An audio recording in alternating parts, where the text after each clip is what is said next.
Les petits détails des plus grands films, bienvenue dans Aviez-vous remarqué? Stupide bitch flux! Vous ne passerez pas! Des moments cultes, en veux-tu, en voilà, avec la trilogie du Seigneur des Anneaux. L'adaptation du chef-d'œuvre de Tolkien par Peter Jackson a remporté 17 Oscars, marqué à tout jamais l'histoire du cinéma et l'esprit de tout geek qui se respecte. Alors qu'Amazon est en pleine préparation de sa série dans l'univers du Seigneur des Anneaux, au budget à peine croyable de plus d'1 milliard de dollars, revenons une nouvelle fois sur la trilogie originale et en particulier sur les caméos qui s'y cachent.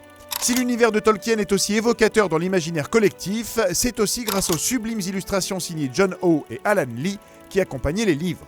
Les deux artistes s'offrent un caméo dans le prologue du premier film en tant que 2 des 9 rois humains, Howe à gauche et Lee à droite.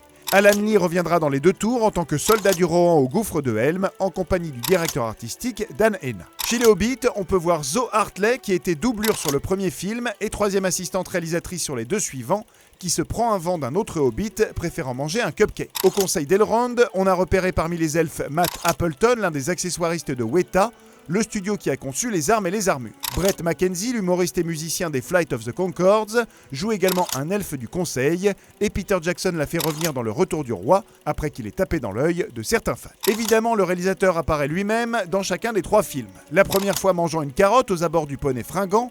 Dans le deuxième, il est un soldat qui jette sa lance sur un Uruk-hai, suivi de très près par un autre caméo du coproducteur Barry Osborne.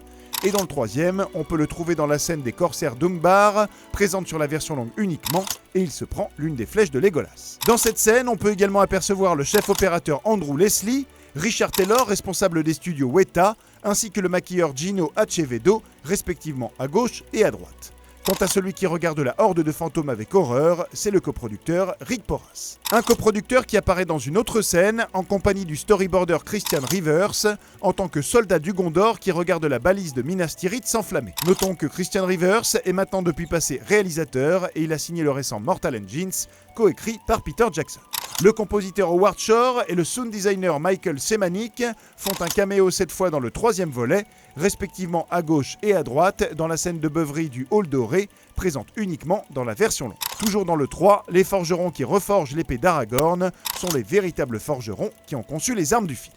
Les enfants ont eux aussi droit à leurs petites apparitions. Ceux de Peter Jackson, Billy et Cathy, sont 2 petits hobbits dans Le Seigneur des Anneaux, 2 réfugiés du Rohan dans les 2 tours, puis à Minas Tirith dans Le Retour du Roi. Henry Mortensen, le fils de Viggo Mortensen, qui l'a convaincu d'accepter le rôle d'Aragorn, est venu faire un tour sur le plateau sur les 2 tours en tant que jeune recrue du Rohan, puis dans le 3e, dans le costume du tout premier orc que son père tue dans les plaines de Pelennor. Enfin, terminons par la descendance du maître, en la personne de Roy Tolkien, arrière-petit-fils de l'écrivain, qui vient faire une apparition dans Le Retour du Roi en tant que ranger du Gondor, distribuant des armes à Osgiliath. Mais ça, bien sûr, vous l'aviez remarqué. Non ?